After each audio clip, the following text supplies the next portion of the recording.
Hiya, folks. This is Rick Emmett of Triumph. This is Mark Merrill, also known as Johnny B. Bad. Hi, this is a best-selling author. I threw the best-selling in there. Best-selling author Dick Wybrow. I'm Melanie from Second Shooter. This is Jeff with Second Shooter. Hey everybody, it's Brian Allen from Bridges of Blaze. Hey, this is Sammy Lee, drummer of the band Red Rain. Yo guys, it's Mark McKay. Hey, this is Frank Fletcher. Hola amigos, this is Billy Sheehan. Hey guys, this is John Karabi. Hi, this is Jim Valance. What's up everybody, it's Logan from All the Pretty Things. Hey guys, it's Lebo Leone. This is Nothing from Inside the Trojan Horse. What's up guys, Cassandra Carson here from Paralandra and the Life Project. My name's Reggie, and you are listening to the Weekly Pour podcast. Thanks so much for joining the most amazing twosome out there. It's time once again for the Weekly Pour, the show that knows everything about absolutely nothing. Here are your hosts, TbT and Ace. Welcome to episode 174 of the Weekly Pour podcast. I am TbT. That guy over there is Ace. Appreciate you joining us. It is Wednesday, March the 18th. 2026. You are fresh from something we'll get into here shortly. You can literally, well, you may not be fresh, but I mean, you can look at your shirt, see what the first thing we're going to be talking about tonight is. You've got a lot of good stuff to talk about with that. We've also got some stuff coming in. We've got some new stuff coming from Tesla. We've got some news on Billy Idol. We've got stuff on Cactus. If any of you guys remember who Cactus was, they were once known, and I'll say this again later, once known as the American Led Zeppelin when they came out in the 70s. We'll get into that a little bit more. And yes, of course, we have Kiss news. Nothing from Skid Row, nothing from Sebastian Bach. I don't know how this episode's going to do, but whatever. Anyway, we want to welcome everybody that's in the chat. Thanks for stopping by. Be sure to hit that thumbs up. And be sure to hit that subscribe button because, you know, that helps us out. And if you want to help us out a little bit more, then go over to whatever platform you listen to this on and leave us a review. Only if it's 5 stars. You could do 4. I mean, I'll take 4. Yeah, a 4 is okay. Just don't go any lower than 4 because, no, it's not worth it. I want to talk about something that we talk about a lot on here because we're guys. It's what we do. We talk about stuff that guys talk about. Mowing yards, all that fun stuff. Our lawns. Yeah. Pools, all that fun stuff. I want to talk about the absolute ridiculous weather that we have had over the course of the last 4 days.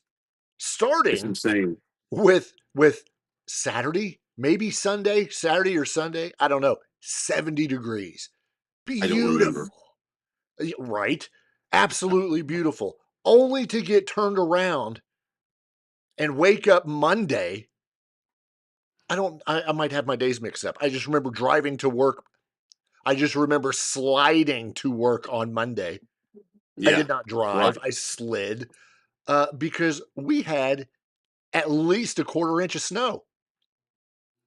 Overnight, from Sunday to Monday, it continued on Monday. There was ice. It was ridiculous. And and one more thing. Today's Wednesday, Thursday, Friday, Saturday, Sunday. On Sunday, it's going to be 80 degrees. 80. Right. And Friday is 70. I'm done. I say it every week. I'm done. I got angry, I think Tuesday morning, because we had to actually scrape off windshields and brush off cars. Yes. And in the morning, and to me, it's like we're used to bipolar weather in Indiana, but sure. this is off the meds bipolar. Yeah. You know, it's insane, and it's getting old. We've had tornadoes way too early. There was that too. I forgot to mention that. The last 2-3 weeks. Yeah. Somewhere, everywhere, all the time. It's ridiculous. And it was a little better today in the afternoon. Yeah. But I'm over it. Like you, I'm over it. It's a guy thing. We say it was a little bit better this afternoon. It was only in the 50s, like 51, 52. That's still nice. It's still better than 16. It was 16 when I left Monday morning. We ran a fire in the house 2 straight days. 2 straight days had a fire. Yeah. I ran my heat on like microwave. I mean, not a fire in like a wood stove. Like we were throwing furniture into a pile with kindling and lighting it up. It was so cold. Exactly. You thought you had a pool that has now turned into a fire. Right, a big bonfire. Yeah. And I was contemplating today. I was like, man, it's only 50, 51 degrees. I'm tired of wearing sweatshirts, doing the podcast. I'm in the house. I don't want to do that. Right. And I said, you know what? I'm not doing it today. So I'm not. T-shirt You're it freezing. is. You're freezing. I am. My nipples are hard. You know what I miss from like a year ago? My nipples. That you used to do in the winter with your lumberjack outfits, with your flannel and your flappy hat, and yeah, I miss those. I'm sorry. I should have done that today, actually, just as like a commemorative goodbye to winter, because I'm going to call it now, and I'm just going to say we're done. There was a meme that came out the other day. I'm going to show it because I had to send this to the wife because I thought it was funny. If you're not watching this and you can only read it, it's a picture that says this weather confuses my nipples. And if that doesn't put it all into one big bubble, I don't know what does. Because that brings what's interesting is that Friday is the first day of spring and it's going to be 70 degrees. It's like we couldn't ease into it. We have to hit the brakes, at a stoplight where it turned red 3 feet from the, line that you land on, and then we can go into spring. It's ridiculous. Of course, where we're at, people don't stop at stoplights; they just drive through them. So yeah, it's a suggestion. Exactly. Yeah. Prudent. Use prudence. Right. I was actually surprised driving in Monday because I'm an early driver. I'm out on those roads early. I was surprised that I didn't see more wrecks than I did. It wasn't until I got to my work location where there were 4 slide offs. Yep. And I'm like, you guys are dumb. We had that I was aware of on my way into work, 2 in separate spots of the same road, just a few feet apart, but separate incidents. Got to be a hill. It was. Right. It was. And see where my location is, it's flat all the way. You can see for miles. Yeah. But still it's going to get you. Doesn't matter because, when it's a straightaway, that means you can go fast. When it's snowing and I got all-wheel drive, it's okay. Be careful out there, people. Please do. Yeah. I mean, you don't really have to now that it's still 52. But still, don't be stupid. There we go. There's our public service announcement for this week. When you're driving, don't be stupid. Don't be stupid. Because then you'll end up having to get a new vehicle and the dealer is not going to put gas in it because the gas is too expensive. Oh my. So then you're gonna be screwed twice, 2 times screwed. $75 today to fill up my SUV. And that was at a half a tank. Exactly. Yeah, exactly. It was because of those gas prices that I'm surprised you made your trip yesterday. Oh, well, we drove a hybrid.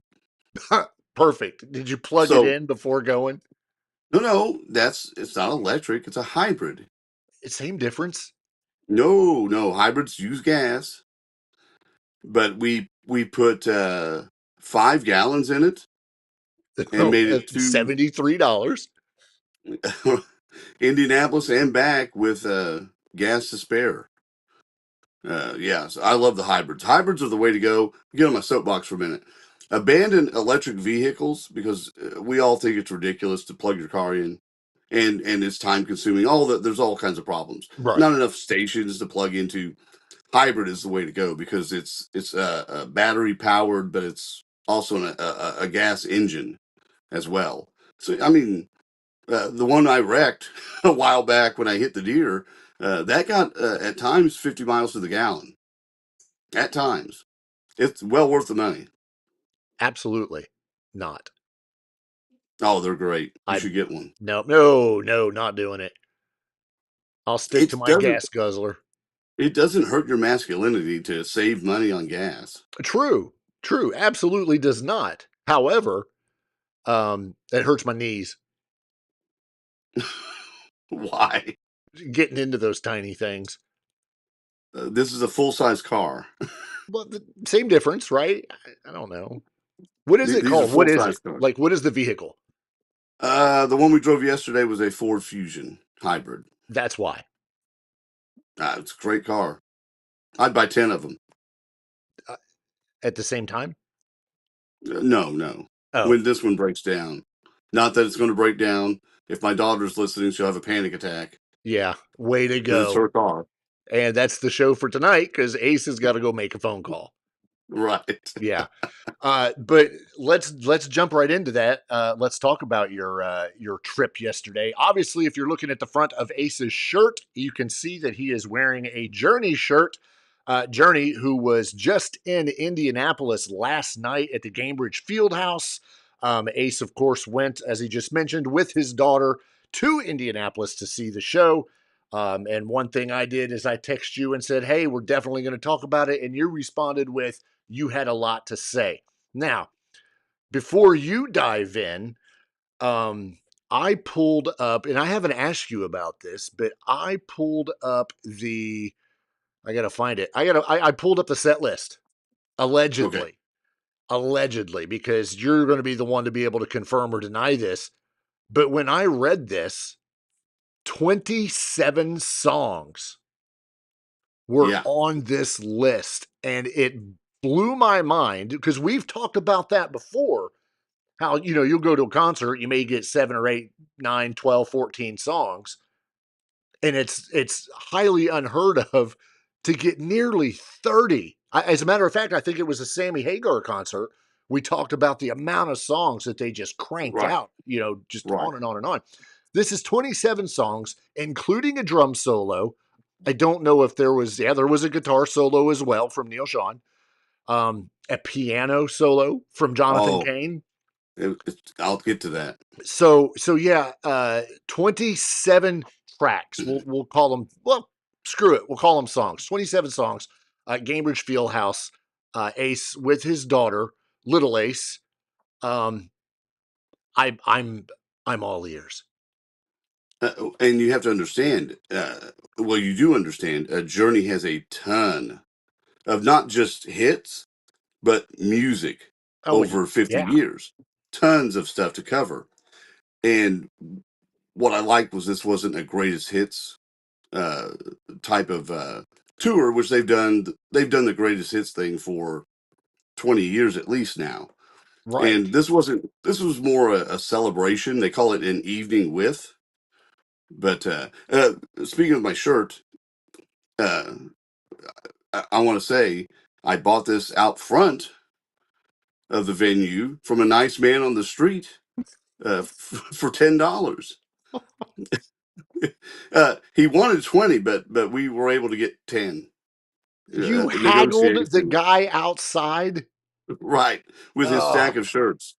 He offered. He's the one that offered. Oh. And I'm like, because I pulled out my wad of cash. I didn't have 20. I said, I don't have 20. I'll take 10. I don't have 20, but here's my wad. Yeah, here's my wad. It's ones. Oh. It's the stripper roll. Oh, okay. That's what I was going to ask. So, yeah, so he gets my $10. I got a cool shirt. I need to find out how they replicate these shirts before the tour starts so they know what they look like. It's the same people that call you and tell you that your car warranty's about out and they want you to buy a new one. Well, I mean, they must have an inside man. I don't know how they do it, but it's cool. Is there print on the back as well? Yeah. Okay. You got the cities and all that. Yeah. Are they spelled correctly? I haven't looked, but probably not. It's 2024. I hope not. That's what I told my daughter. I said it probably says 2023 on it or something. It does not. Okay. It does not. But they had a huge variety inside Gainbridge Fieldhouse of merch, a ton of different stuff. Some of these shirts were $60. $60 Wow. for some of these shirts. And I knew I wasn't going to buy one going in. That's why I just said, hey, I'll take a $10 shirt. However anyone feels about that, it's the first time I've done it. About bootleg shirts and things like that, I don't know. But, yeah, I thought a cool experience with this man. Yeah. You know, Literally security's inside waiting to see people walk in with that very shirt. I wondered about that. Like, are they going to say anything because I have this shirt? Yeah, But so you gotta leave. no one cared. No one cared. The as with most concerts that I go to now, the audience was varied in age. You had everything from there was probably a 3-year-old child there with the parents Tuesday up night, where no we were. babysitter. Well, that's the beauty too. Tuesday night in Indianapolis, that's the time to go. There's nothing out. If it's 20 degrees on a Tuesday night in Indianapolis, nobody is out. We had zero traffic, zero problems finding parking. The place was not quite sold out, but almost. Set to a nice older couple that had seen Journey. First time they had seen them, it was in the early 80s. Wow. And thought, you know what? This is supposed to be the end. We'll go see them again. And it was nice to watch the lady next to me, her reaction, because she was smiling the whole time. Nice. You know, and I filled her in on some of the stuff. Obviously, the last time she saw them, Steve Perry was in the band, and you know they've had three singers since then. We're with Arnell now being there 19 years. But what was really, really cool, you mentioned the 27 tracks. Right. First of all, they didn't, as I said, they didn't play just the greatest hits. We got deep tracks. Deep tracks, which you don't normally get when you see a band like Journey. Sure. Because they have so many hits to get to. But we got Suzanne was on the list. That's from Raised on Radio. It's the second song on the record, but it's not one you hear a whole lot. That to me was the deepest track. And then Dead or Alive is a deep track, but they do play it quite a bit. Right. In their tour. We got older stuff from Evolution. Just the same way. We got what's the one I love so much? Oh, Feeling That Way Anytime.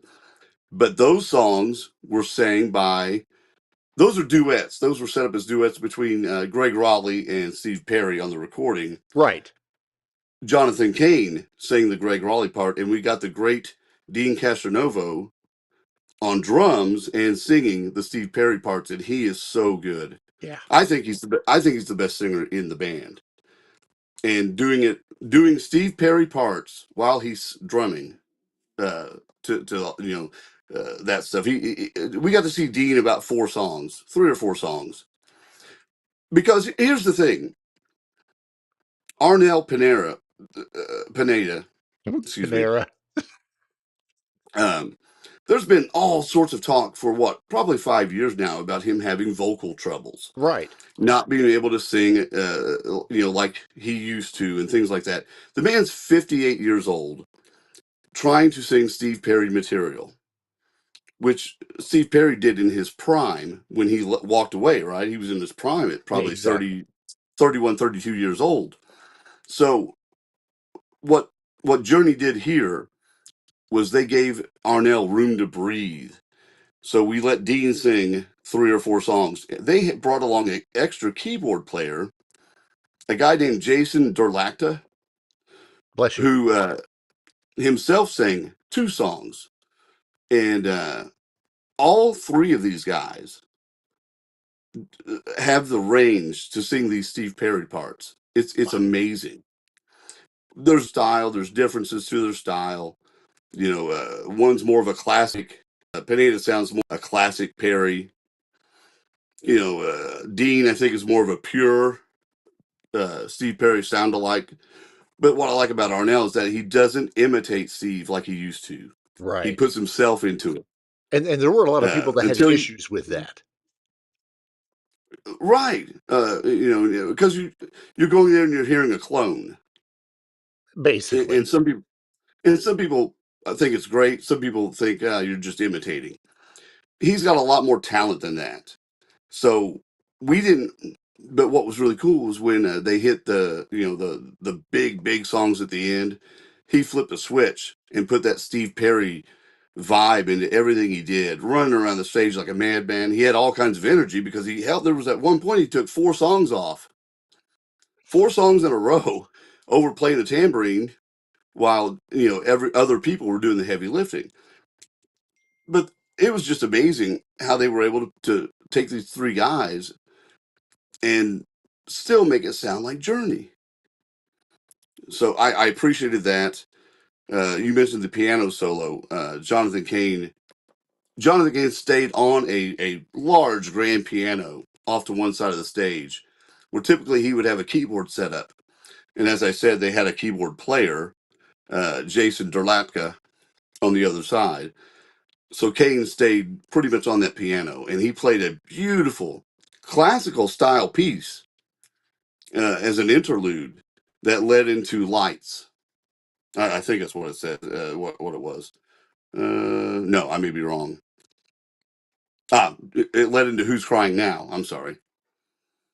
And it was how often do you see a piano solo at a rock concert? I can think of one other, and that was Tom Kiefer. Right before Don't Know What You Got. Yeah, but I mean, you get snippets. I mean, there's been some. I think Tommy Lee's done it before. Before doing Home Sweet Home, just a little here and there. And I'll tell you this too, Bad English.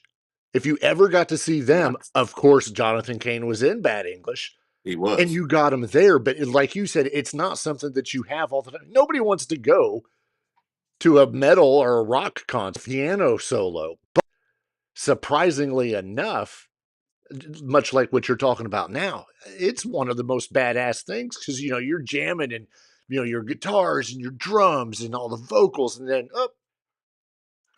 it's Mr. Piano Man. So I think it's awesome when you get to see, just kind of like a little different taste. And in Journey's case with Jonathan Cain, it's perfect. Which again, that piano solo was another break for Arnell to take, and these were important because he was able to deliver pitch perfect performances on the songs that he did, and he sang plenty of them. Don't get me wrong.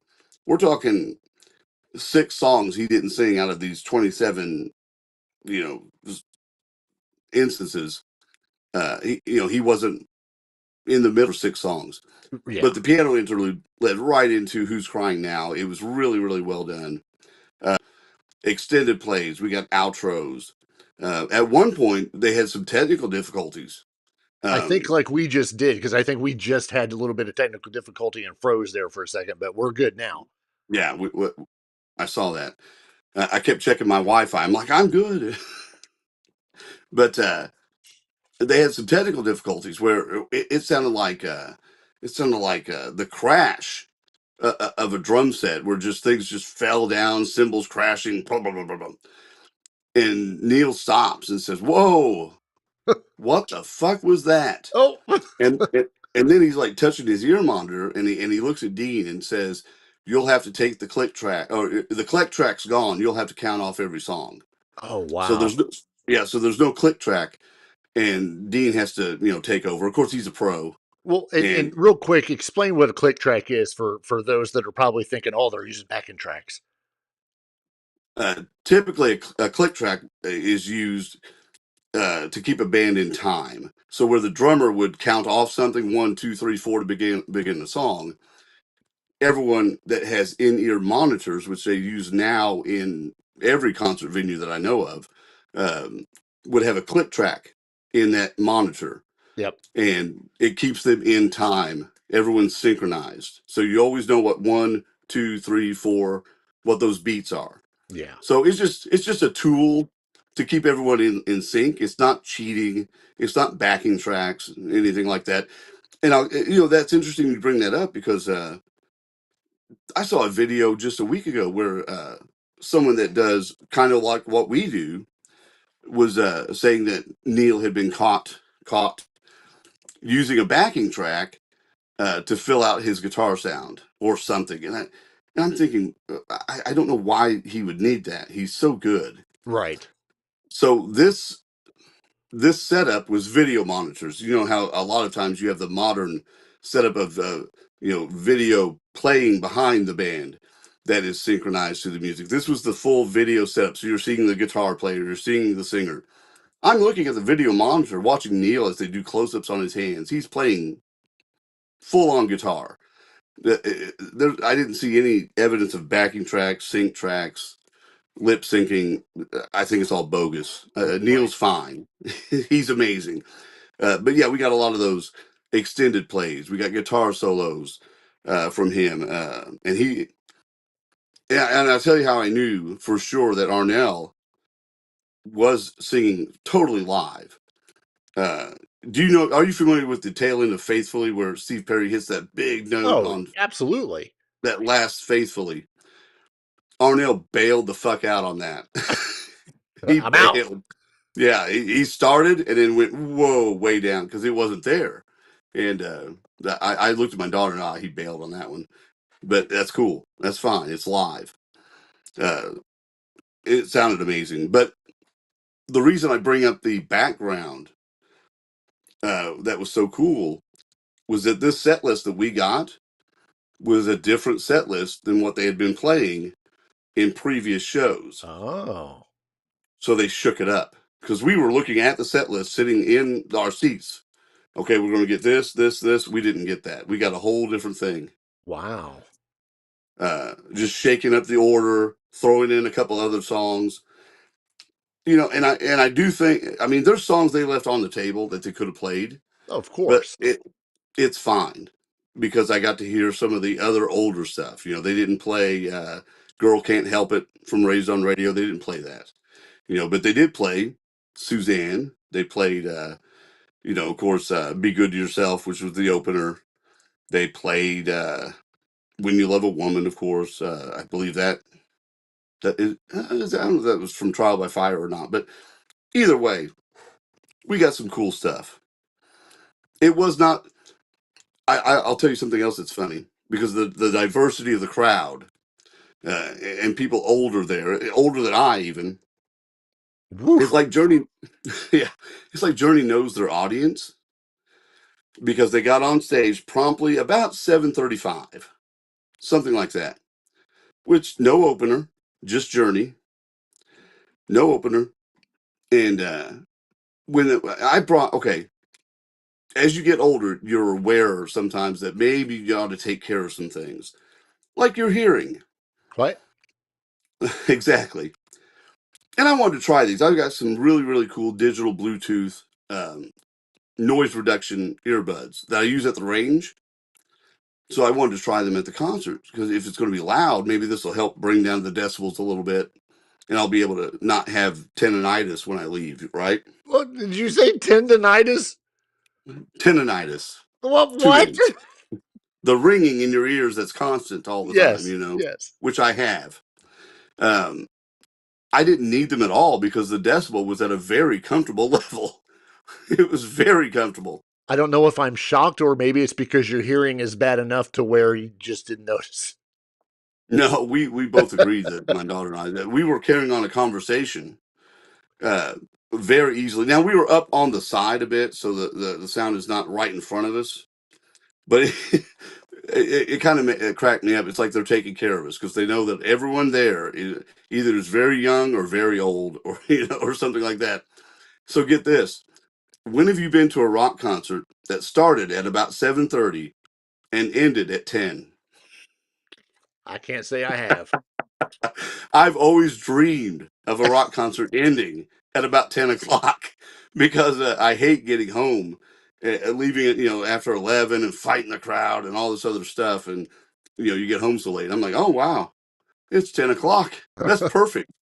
It's like they knew, hey, we're old too. We got to get off the stage. It was great. You've answered two of the questions I had. Number one, I was going to ask you how long was the show, and you just pretty much said it was 3 hours. Yep. Are you disappointed that there was no opener? Oh no, because who would have opened?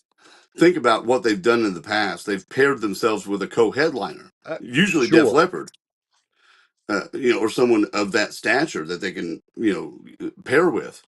Who would have it been anyway? Right?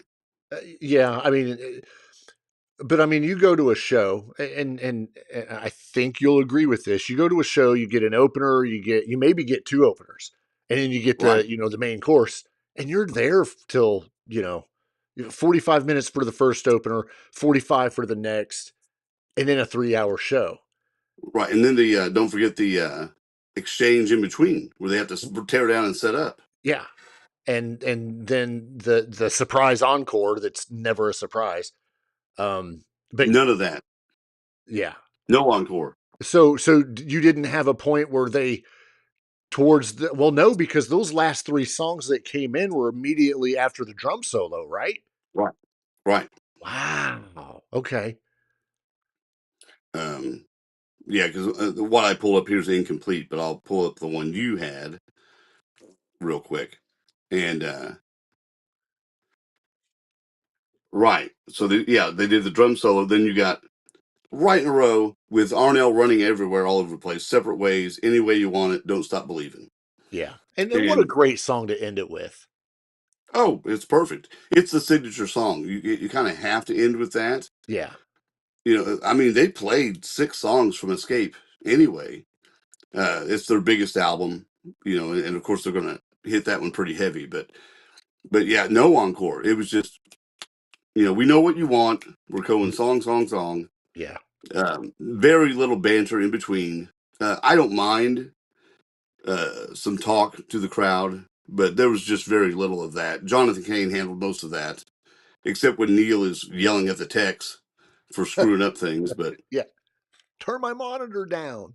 Right. Well, and that was another thing too. Like sometimes toward the end, they had a little problem with his guitar because I'm waiting on that solo. The verse ends, boom, solo, and I'm waiting for that big note, and it's not there. Right. And then you see him adjusting knobs and trying to get that volume cranked up on his guitar a little bit, and then it comes in. And that's the difference. It wasn't he's fucking around trying to figure something out, and you're hearing a guitar track. I'm waiting for the guitar, and it's not there, and that's because he's fucking with it, trying to figure it out. Yeah. But he's a pro again. It took him no time. But exactly. Was this your daughter's first time seeing Journey? This would have been her second. Okay. All right. And my 5th. Right. I didn't ask you about yours. I knew that was going to be more than 1 or 2. What was her thoughts?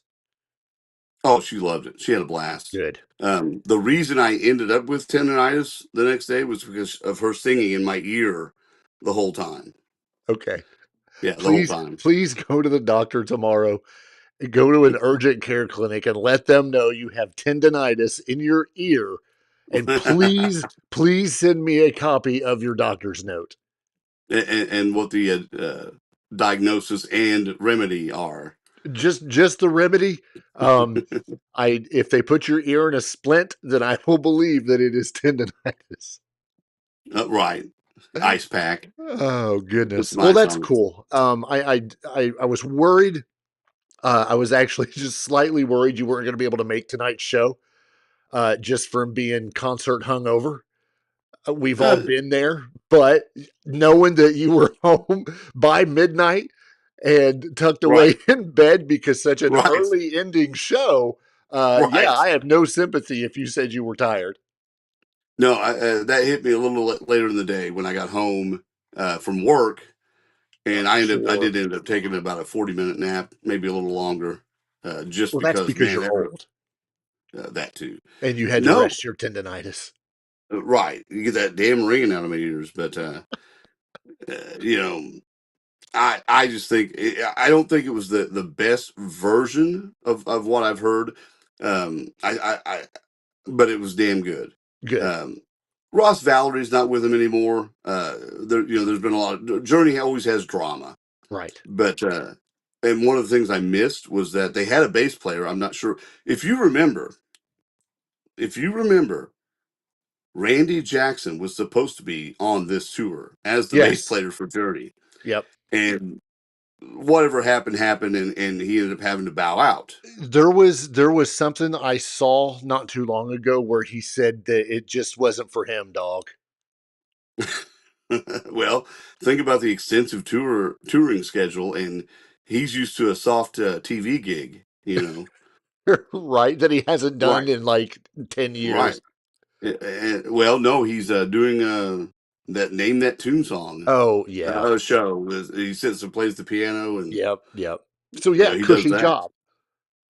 Right, and you're slapping a bass on him. I don't know if he's played bass. It's he recorded Raised on Radio with him in '87. Exactly.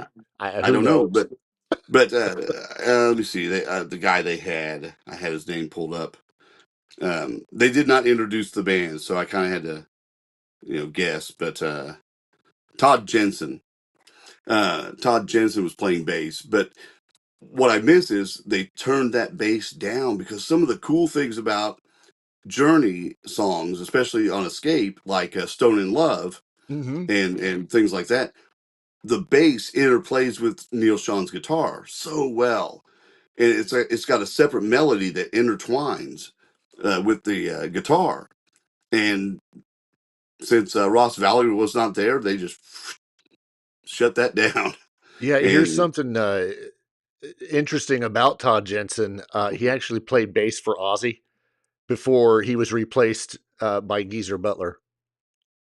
So if you're only going to be with Ozzy for a very short period of time, to be replaced by Geezer Butler, okay, I'll take it. Yeah, that's still pretty cool. Yeah, pretty cool. No kidding. For sure. Yeah, it was a good experience. I enjoyed it a lot. I would recommend going to see them this time around, whether you believe it's the end or not.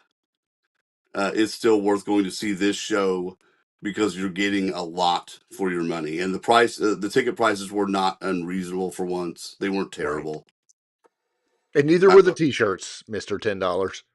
Right, $10. Another, as we move on to fill in the rest of our news with the remaining 25 minutes, another rock idol. We just talked about Journey. We might as well jump into this one too. But another rock idol is giving Vegas a chance.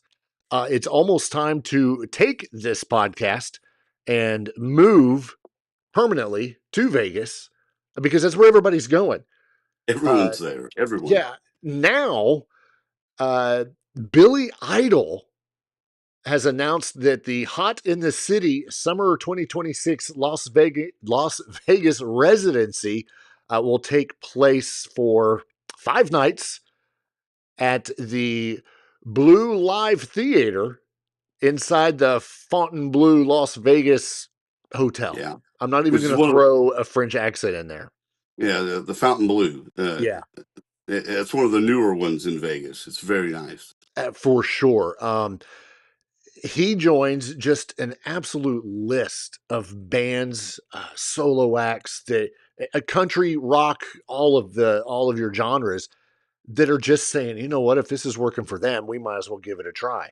So now Billy Idol's doing it.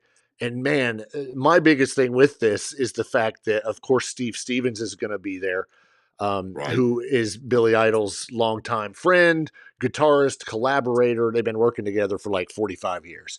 And as we've mentioned here before, I'm a huge Steve Stevens fan. Love his work.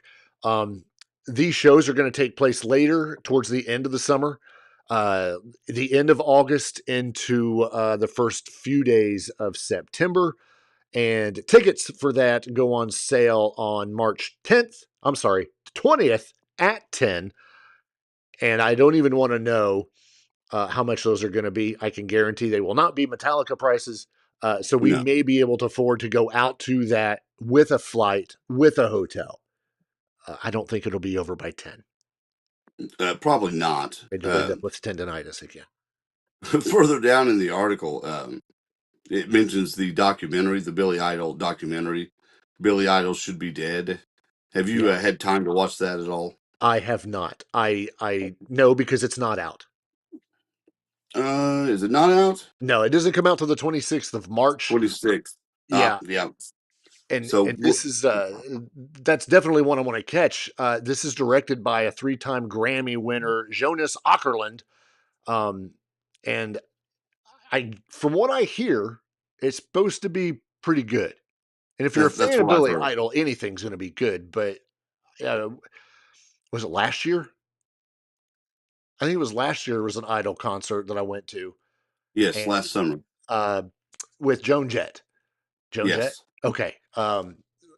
Wow. For this guy, and we'll bring it up again for his age. Man, a great show.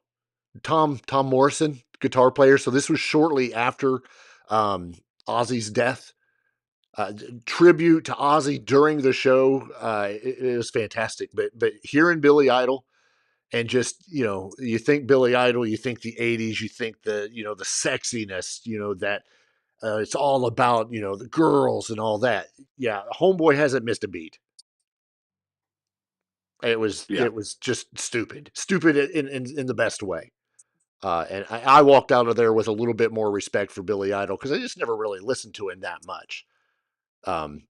But yeah, now it's one of those things. Since then, it's digging into those deep tracks. Oh man, yeah, I haven't heard that in ages, and blah blah blah. So it was Well, good. what I like is that he is all in on doing this now because he had been kind of quiet for a long time. Yeah, And sometimes I think you want to cement your legacy.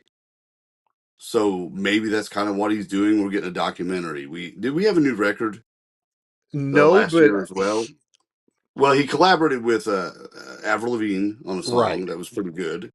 yeah. And he's touring and he's doing the documentary now, a Vegas thing. Well, he's also currently once again nominated for the Rock and Roll Hall of Fame. Right, right, deservedly so. Deservedly so, I agree. And for the fan leaderboard, they take the top 7 from that fan vote, and he's currently sitting in 7th place. So Still, he's got a good close to 20,000 vote lead over Wu-Tang Clan, but he's sitting in that 7th spot behind Sade, NXS, Luther Vandross, Pink, Phil Collins, and the new leader. I can't. New Edition. are you kidding me? No, by over 50,000 votes. Wow. Yeah. Wow. You know what's funny? 8, 9, 10, 11, 12. Iron Maiden sits in 12th. The Black Crowes at 15th. And Jeff Buckley pulling up the rear with 111,000 votes. Total votes cast so far, 5.5 million. The Black Crowes, who have put out 2 records, one last year and one just this week, I think, that have gotten rave reviews. Absolutely. Still putting out great music. And then New Edition, which I remember the name and the period. That's it. Were they good? Absolutely. Are they worthy of a Hall of Fame? Yeah, probably because of what their contributions are to music. Sure. I'm not even going to step up on that soapbox again when it comes to the name rock and roll, because that's the part where I get frustrated when you have a band like New Edition. Again, just leading the freaking fan vote. We've learned last year that the fan vote, honest to goodness, really doesn't mean much of anything. Pahish, or as some people call them, Fish, number 1 fan voting last year, didn't even make it. And they're not even nominated this year. So, well, it's an interesting barometer, though, the fan vote. To gauge where people are, and it makes you wonder, though, how these things happen. Are they organized? Yeah. It wouldn't surprise me if there's some fan page somewhere that's organized this to really push them to the top. We can go down the entire rabbit hole and say, okay, how many of these votes are bots? Yeah. Right. But I don't even want to think about that. Back to what we started with on this, the album that you mentioned that Billy Idol put out, I'm trying to remember. I know it's out now on Dark Horse Records. Album reached number 7 on the top albums chart and number 4 on the current rock albums chart, 9 in the UK and number 2 in Germany. Of course, it does mention that, of course, Steve Stevens, plus appearances by Avril Lavigne, Joan Jett, Alison Mosshart of The Kills, and is produced by Tommy English, who has also done Blink 182 and Casey Musgraves, among others. I bet all of those shows, all 5 of those, sell out. That's going to be a good one. And I once again, like we said with Metallica, I hope they record it, because that would be something worth watching. Well, and back to last night, they were pro-shotting that concert, and I bet they are for the whole tour. I bet they're pro-shotting the whole thing for a DVD release. And I would love the Metallica to do that. With you sent me real quick. You sent me the Sphere YouTube video with the Eagles performance last week. I watched just a little bit of it, but oh my, holy crap! Not even being there, just the visual, I could tell what an experience that was. That was really cool. Very much so. In other news, another band who we don't hear a lot from anymore, but we're getting ready to, because they're getting ready to go back on tour again as an opener for Motley Crue on the upcoming Carnival of Sins reunion, Do It All Again Under the Big Top tour. Tesla will be releasing a new album called Homage later this year, of course, via Frontier Music, and a new Tesla song entitled Never Alone will also be made available. This news of Tesla's upcoming LP was revealed by Frank Hannon when he did an interview with Appetite for Distortion podcast.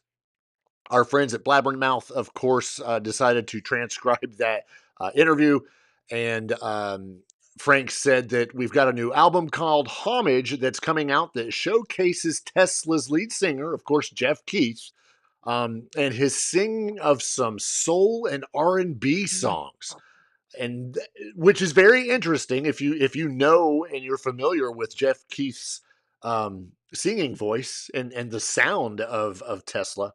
And that's when he, of course, said that Tesla is also going to have a song coming out that's going to be called Never Alone. I'm kind of stoked to hear that. R&B kind of,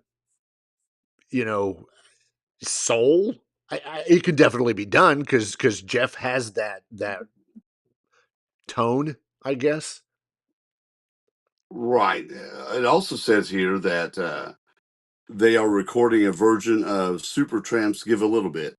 Right. Which I like that one. That's a good song. That will probably be pretty good.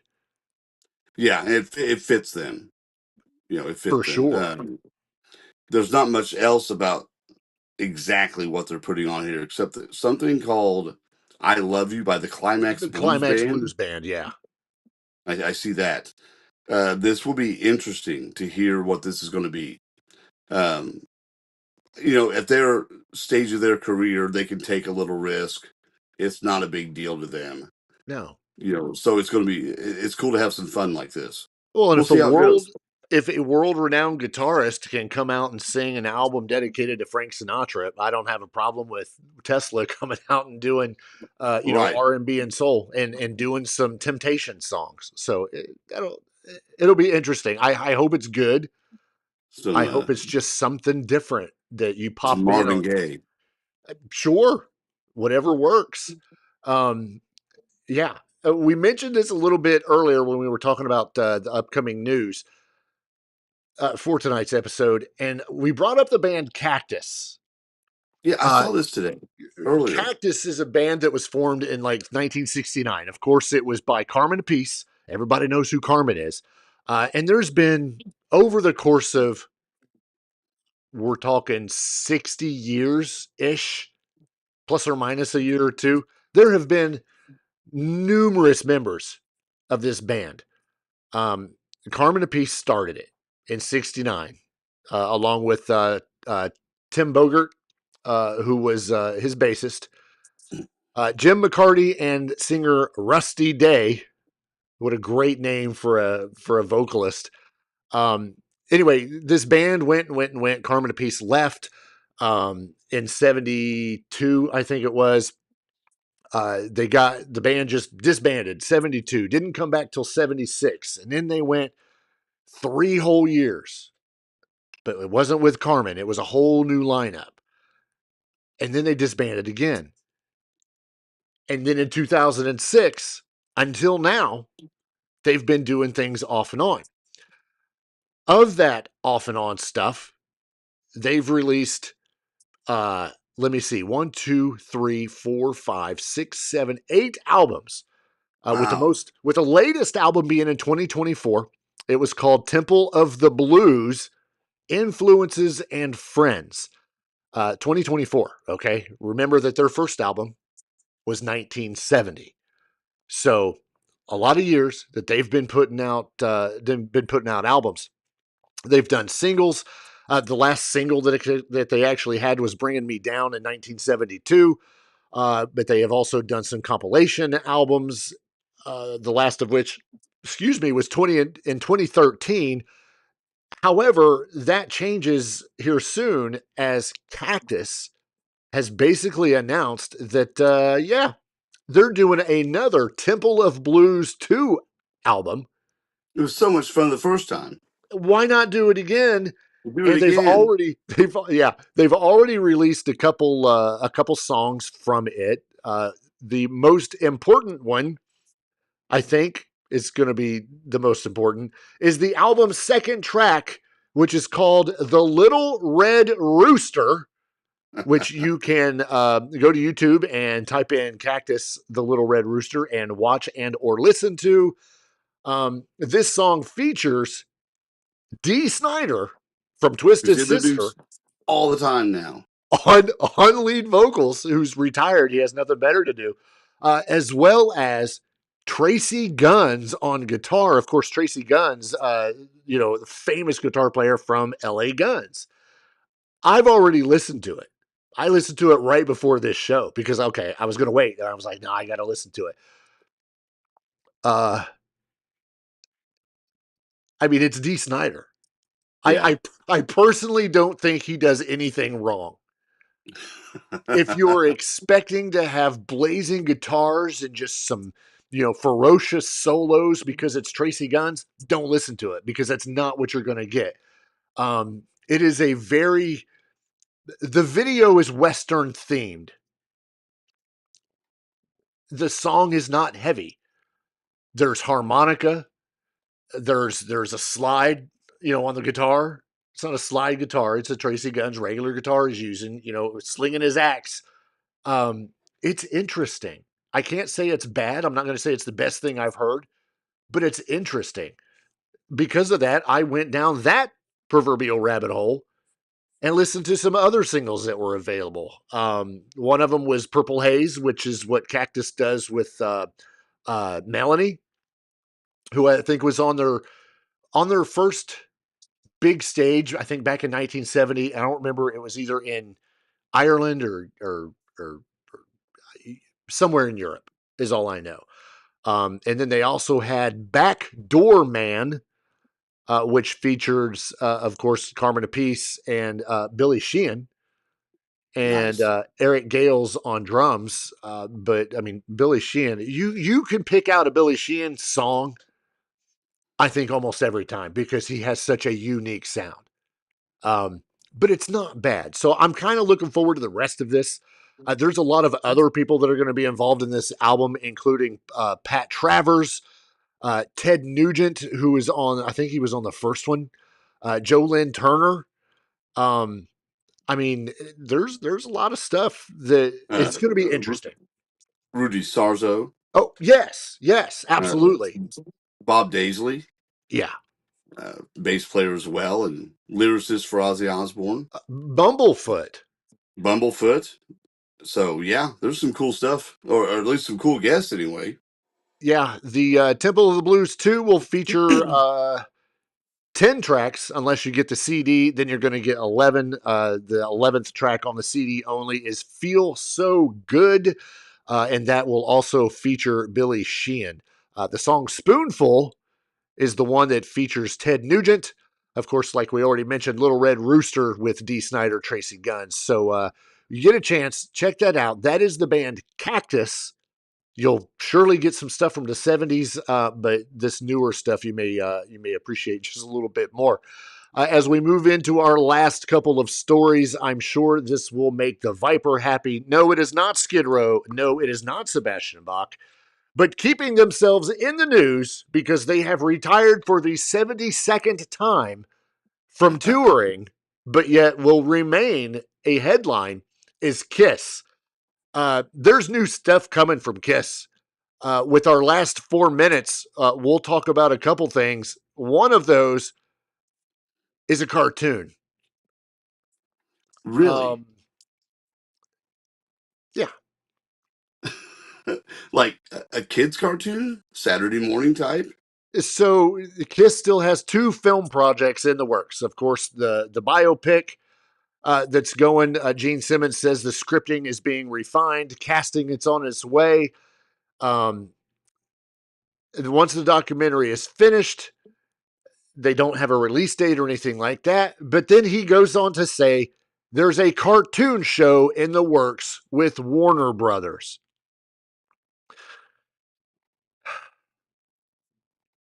I can't imagine.